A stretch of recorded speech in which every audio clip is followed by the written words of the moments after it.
तो बांग्लादेश में आज की तारीख में जो आग लगी है उसका धुआं सिर्फ ढाका तक सीमित नहीं है, बल्कि इसकी लपटें भारत की सीमाओं तक पहुंच रही हैं। आज हम उस पाकिस्तानी पैटर्न को डिकोड करने जा रहे हैं आपके लिए, जो साबित करता है कि पड़ोसी मुल्क में हो रही हिंसा अचानक नहीं बल्कि सोची समझी वॉर स्ट्रैटेजी। बिल्कुल, और इसकी टाइमलाइन भी समझने की जरूरत है। जरा इस टाइमिंग और पैटर्न को समझ लेते हैं। चुनाव में महज 40 दिन बचे हुए हैं और ठीक इसी वक्त ऑपरेशन अराजकता शुरू कर दी गई है। नैरेटिव गढ़ने की कोशिश है। पाकिस्तानी टीवी पर एंटी इंडिया प्रोपेगेंडा फैलाया जा रहा है। और लोकल प्रॉक्सी की बात करें तो जमात जैसे संगठन एक्टिव हो गए हैं, उन्हें राजनीतिक छूट दे दी गई है और इसी वजह से हिंसा भड़क रही है। जी हां, टारगेट फिक्स है अल्पसंख्यक हिंदू और वो संवेदनशील इलाके जहां से डर का माहौल बनाया जा सके। लेकिन असली खेल तो पर्दे के पीछे चल रहा है। रावलपिंडी में बैठी आईएसआई ने अपने लोकल प्रॉक्सी यानी जमाते इस्लामी, जिसका जिक्र कर रहे थे अभी इरशाद साहब, उसे खुली छूट दे रखी है। उधर पाकिस्तान के टीवी चैनलों पर एंटी इंडिया प्रोपेगेंडा का शोर नजर आ रहा है और इधर ढाका की सड़कों पर उसी नफरत का लाइव एक्शन दिख रहा है। खबर तो यह भी है कि एक बड़ी टेरर डील के तहत पाकिस्तानी आतंकियों को बांग्लादेश में एंट्री दी जा रही है। मकसद साफ है, क्रॉस बॉर्डर खेल के जरिए भारत में अस्थिरता फैलाना और हमारे पड़ोस में रची जा रही ये खतरनाक साजिश अब पूरी तरह से हो चुकी है बेपर्दा।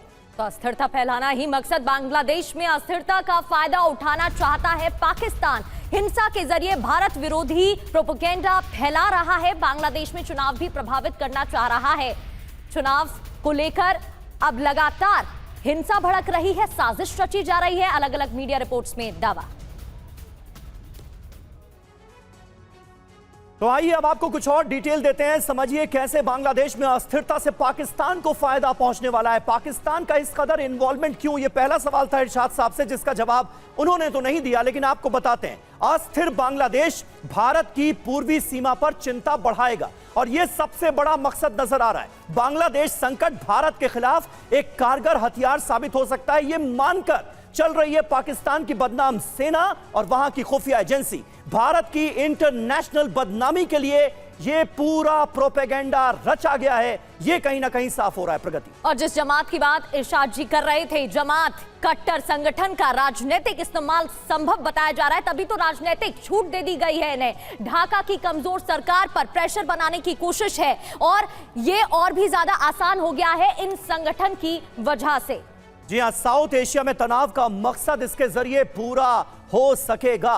कहीं ना कहीं सिवाज सर, ये जो पूरी साजिश हमने डिकोड की है, ये जो पर्दाफाश होता हुआ नजर आ रहा है, क्या इस बदनामी से अपना पीछा छुड़ा पाएगा पाकिस्तान? ये तो सीधा सीधा इन्वॉल्वमेंट नजर आ रहा है। जनरल मुनीर आखिर बांग्लादेश में क्यों इतने एक्टिव हैं, ये पता चल रहा है, ये समझ आ रहा है। बिल्कुल, देखो समीर, कहीं ना कहीं पाकिस्तान की आईएसआई अपने फुटप्रिंट्स बढ़ा रही है। पाकिस्तान की आर्मी के काफ़ी जनरल्स इन 3-4 दिनों में आए हैं और ये सच्चाई है कि इसके ऊपर भारत के ऊपर क्या असर हो सकता है। ये बिल्कुल ठीक बोला है, जो कि नॉर्थ ईस्ट के सेपरेटिस्ट के किसी समय में चिटागोंग हिल्स में उनके कैंप थे, वो शेख हसीना की गवर्नमेंट ने उखाड़ फेंके थे।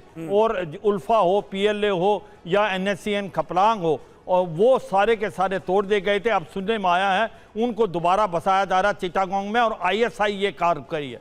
दूसरा एक सबसे इंपॉर्टेंट चीज़ है, वहाँ पर रोहिंग्याज हैं 12 लाख के करीब कोक्स बाजार में, उनको आईएसआई रेडिकलाइज करके भारत में भेजने की कोशिश करी है। तो ये सच्चाई है, नॉर्थ ईस्ट के अंदर ये चाहते हैं कि किसी तरीके से आतंकवादियां घटनाएं बढ़े। बिल्कुल, और कैसे साजिश रची जा रही है सर, इससे जुड़ी एक और बड़ी खबर सामने आ रही है, जहां असम में बांग्लादेश से जुड़े आतंकी मॉड्यूल का पर्दाफाश हुआ है। आतंकी संगठन जमात उल मुजाहिदीन, बांग्लादेश के 11 सदस्य यहां से गिरफ्तार किए गए हैं। असम के 3 जिलों में एसटीएफ की ये बड़ी कार्रवाई सामने आ रही है, जहां पूर्वोत्तर भारत को अस्थिर करने की साजिश रची जा रही थी। खुफिया एजेंसियों ने अब अलर्ट कर दिया है।